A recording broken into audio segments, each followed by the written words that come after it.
Everyone, welcome to Crypto Bulls. मैं हूं ऋषि श्रीवास्तव और हमेशा की तरह मैं आपको देने वाला हूं क्रिप्टो एंड ब्लॉकचेन पे related news and latest updates. तो बिना किसी देरी के चलिए हम शुरू करते हैं। मैंने स्क्रीन पे कॉइन मार्केट कैप खोल के रखा है और आप देख सकते हैं मार्केट अभी रेड में ही है। अब बिटकॉइन देख सकते हैं, इथीरियम, XRP, सोलाना, आप देख सकते हैं सारे के सारे कॉइन्स अभी रेड में ट्रेड कर रहे हैं। मार्केट कैप 3.4 ट्रिलियन के आसपास है और 2.6 ऑलमोस्ट 2.7% मार्केट कैप डाउन हो चुका है 24% में।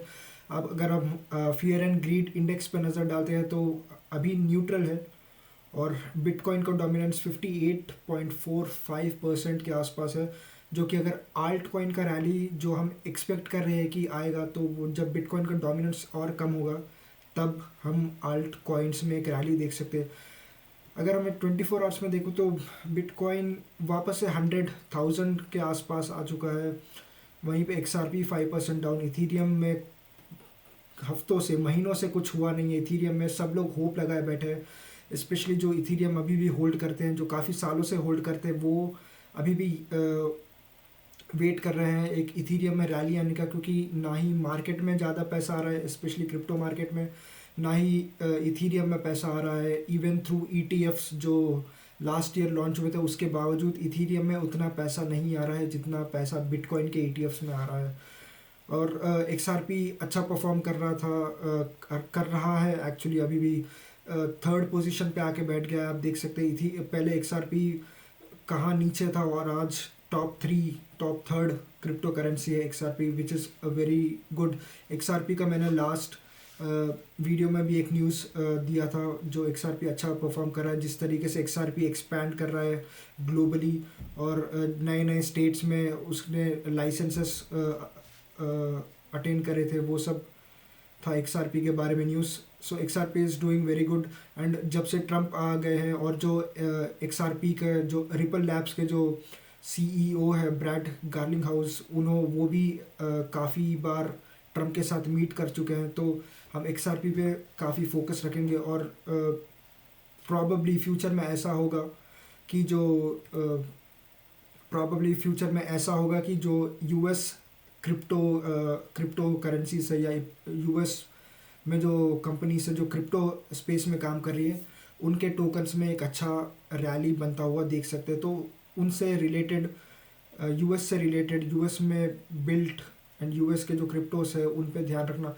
एक्चुअली कॉइन बेस में एक नया कैटेगरी भी है, अगर मैं आपको दिखाऊं तो आप यहाँ पे देख सकते हैं। यहाँ पे मेड इन US से एक कैटेगरी भी है, तो उसमें देखना तो ripple, Solana, USDC, dose coin, Cardano, chain link, avalanche, तो ये कुछ करेंसीज है, ये क्रिप्टो करेंसीज है जो कि मेड इन US से है। तो वो शायद इस जो डोनाल्ड ट्रम्प है प्रेसिडेंट, उनके टर्म में अच्छा परफॉर्म कर सकते हैं।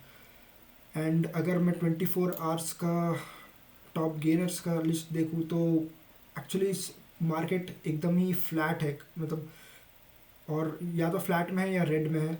और अगर मैं 7 डेज में जाऊँ तो मंत्रा, जो ओम मंत्रा टोकन है, वो अच्छा परफॉर्म कर रहा है। 7 डेज में ऑलमोस्ट 32% अप है। एंड मंत्रा बेसिकली RWAs के रियल वर्ल्ड एसेट्स के स्पेस में काम करता है, तो उस पर ध्यान रखना। ऑनिक्स कॉइन पिछले कुछ दिनों से अच्छा परफॉर्म कर रहा था। ऑनिक्स कॉइन JP मॉर्गन का एक ब्लॉकचेन कॉइन है, टोकन है। और मोनेरो हो गया, जैस्मी, ये कुछ टोकन्स हैं जो पिछले कुछ दिनों से अच्छा परफॉर्म कर रहे थे। पहला न्यूज़ आर्टिकल देख लेते हैं हम। 21 shares filed for a spot Polkadot ETF making a first as it looks to get the US SEC sign off। तो 21 शेयर्स ने Polkadot ETF के ऊपर Polkadot ETF के लिए फाइल कर दिया है। एंड ये तो अभी मेरे ख्याल से शुरुआती होगा, क्योंकि काफ़ी दूसरे इंस्टीट्यूशन है जो कि अभी भी अलग अलग टोकन्स के लिए फाइल कर रहे हैं। वो चाहे वो हेदेरा हो जाए, चाहे वो पोल्काडॉट अभी हो जाए, चाहे वो XRP हो जाए, तो काफ़ी कंपनीज है जो कि अलग अलग क्रिप्टो करेंसीज़ के लिए ईटीएफ फाइलिंग कर रही हैं, स्पेशली जब बिटकॉइन और इथीरियम का हो चुका है और अभी एक pro crypto president white house में बैठे हुए हैं, एंड गैरी गेंसलर भी नहीं है चेयर पे, उनके जगह पे एक प्रो क्रिप्टो एसईसी चेयर भी है।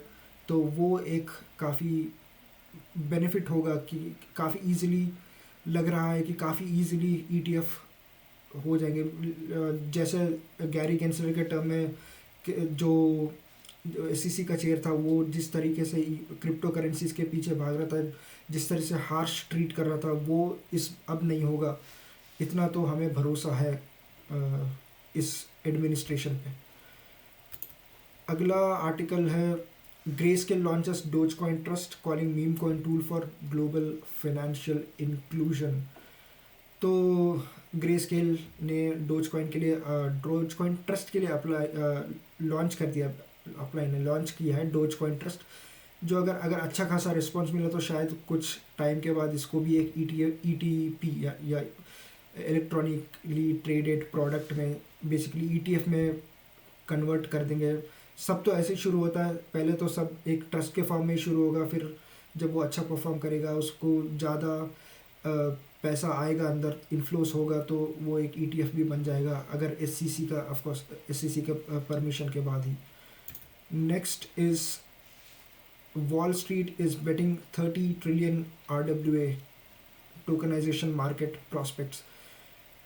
तो RWA के बारे में एक्चुअली मैं भी बात करना चाहता हूँ। Real world assets, in short RWAs, एक बहुत अच्छा नैरेटिव बन सकता है, क्योंकि टोकनाइजेशन एक बहुत बड़ा स्पेस है जिसमें RWAs काम कर रहे हैं। टोकनाइजेशन बेसिकली किसी भी एसेट को जो एक, मान के चला आपके पास एक ऐसा एसेट है, एक ज़मीन या एक ऐसा लैंड है विच इज़ वेरी एक्सपेंसिव।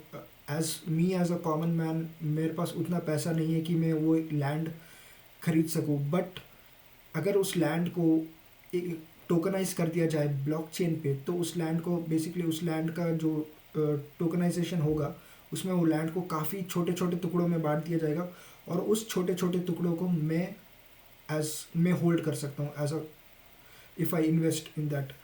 तो टोकनाइजेशन वैसा काम करता है। तो नॉट सिर्फ land, different types of assets हो गए, डिफरेंट टाइप्स ऑफ बॉन्ड्स हो गए, वो अलग अलग चीज़ों को हम टोकनाइज कर सकते हैं।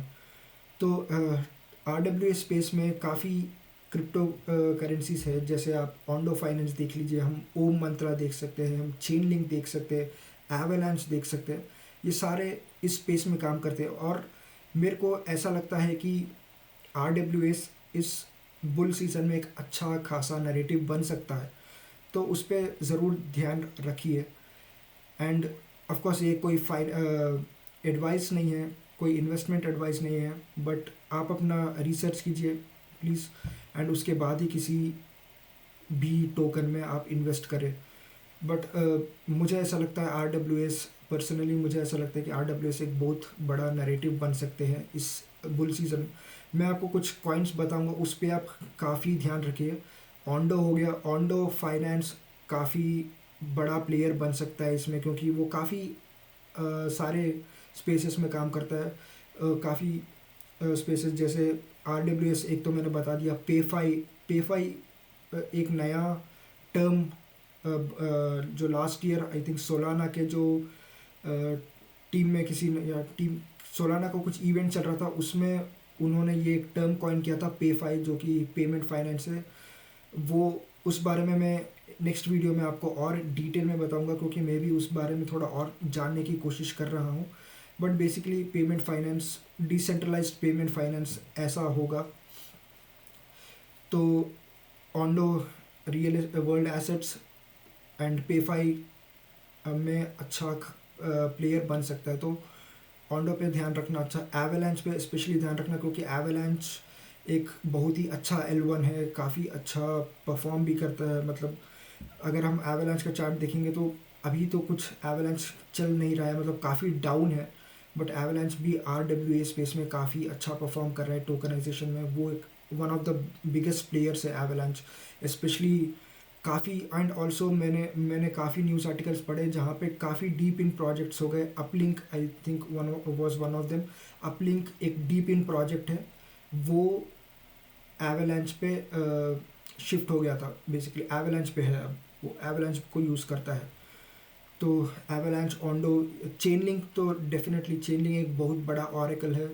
अगर हम चेनलिंक की बात करें तो डेफिनेटली हमें पिथ की भी बात करनी पड़ेगी, जो कि सेकंड बेस्ट है, या फिर बोलूँ कि चेनलिंक के बाद दूसरा ऑरेकल नेटवर्क जो है वो है पिथ। तो चेनलिंक, पिथ, ये दो ऑरेकल्स है। ऑरेकल्स बेसिकली क्या करते हैं, जो एक्सटर्नल डेटा है वो ब्लॉकचेन पे लेके आते हैं। तो जब ब्लॉकचेन को ट्रांसफ़र करते हैं तो वो ऑरेकल्स हो गए। तो मैंने आपको 4 टोकन्स बता दिए, ओंडो फाइनेंस, एवलांच, चेनलिंक, पिथ, इन चारों पे ध्यान रखना। एंड ऑफ कोर्स ओम मंत्रा को भी आप एक बार देख सकते हैं।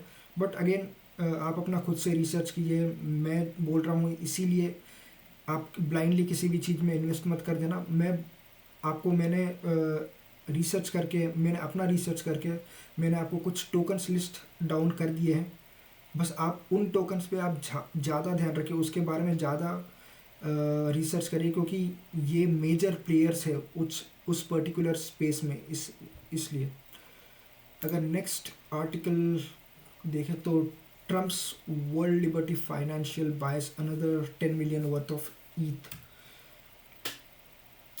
तो इथीरियम तो कुछ परफॉर्म कर नहीं रहा है। इथीरियम ऑलमोस्ट $3,100 के आसपास ट्रेड कर रहा है। काफ़ी महीनों से इथीरियम वही पोजीशन पे एकदम ही फ्लैट या नेगेटिव, मतलब इथीरियम में कुछ सर्च, हम प्राइस सर्च देख ही नहीं रहे। एंड बट ट्रम्प का जो वर्ल्ड लिबर्टी फाइनेंशियल है, वो उसने ऑलमोस्ट 10 मिलियन वर्थ के इथीरियम खरीदे थे। अगर कुछ महीनों पहले एक न्यूज़ आया था कि जो वर्ल्ड लिबर्टी फाइनेंस है वो ओंडो फाइनेंस, आवे, चेनलिंक, इथीना, ये सब के भी टोकन्स बाय कर रहा था। तो वो टाइम पे वो टोकन्स काफ़ी अच्छा परफॉर्म भी, अच्छा रैली भी आया था उन टोकन्स में। बट इथीरियम में 10 मिलियन वर्थ आज कुछ भी नहीं है, क्योंकि इथीरियम का मार्केट कैप ही ऑलमोस्ट 400 बिलियन है। तो उसको भगाने के लिए अच्छा खासा पैसा लगेगा। तो यही थे कुछ इंपॉर्टेंट न्यूज़ एंड अपडेट्स जो मैं आपको देना चाहता था। एंड अगर आपको वीडियो अच्छा लगा तो लाइक कीजिए, चैनल को सब्सक्राइब कीजिए, ताकि आपको ऐसे अपडेट्स रेगुलरली मिलते रहे। मैं कोशिश करूँगा ज़्यादा से ज़्यादा वीडियोस बनाने के लिए। और जैसे मैंने कहा, पेफाई के बारे में मैं आपको नेक्स्ट वीडियो में डेफिनेटली उसके लिए एक अलग से वीडियो बना दूंगा मैं पेफाई के लिए, ताकि आपको पेफाई जो स्पेस है उस बारे में और उससे रिलेटेड टोकन्स हम उस स्पेस में कैसे एंटर कर सकते हैं, ताकि अगर अगर in case PayFi one of the biggest narrative बन सकता है, जैसा डीफाई बना था 2021 के रैली में, क्या पेफाई वो बन सकता है इस रैली में? तो हम वो चांस मिस नहीं करना चाहेंगे। तो thank you for watching the video and until next time, bye.